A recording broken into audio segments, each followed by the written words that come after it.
Hi friends, good morning. आजचं माझं छोटंसं मिनी उठलं. आज ना वर्कआउट केलंच नाही, मी उशिरा उठले आणि मम्मीला हेल्प करताना माझं कंटिन्यू रुटीन आहे. मी काहीतरी लावते, तारक मेहता असो काही पण आणि बाहेरगावाला जायचं आहे त्याचा पण ब्लॉग येणार आहे, त्याच्यासाठी मी आवरत होते. आणि हे पहा सानिका कशी रील्स काढत आहे. मी तिची छोटीशी क्लिप काढून घेतली ते रील्स काढताना. त्यानंतर मग मी नेल आर्ट करायला बसले. थोडंसं करावं म्हणलं, टाईम आहे. मी ना टाईम असलं की काही ना काही करते. मला बसावंच वाटत नाही, मग नाही तर मी झोपी जाते. मी झोपले तर 2-3 तास उठतच नाही. मग त्याच्यामुळे मी म्हटले चला यार थोडं नेल आर्ट करायला बस. मग मी पहिले रिमूव्ह केलं माझं नेल पेंट सर्व, पुन्हा ग्लूनं स्टिक वगैरे केलं.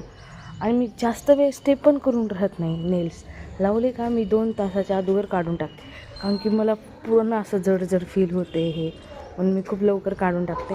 पूर्ण मी प्रोसेस याच्यात नाही एवढी डिटेल्स सांगू शकत, कारण की सध्या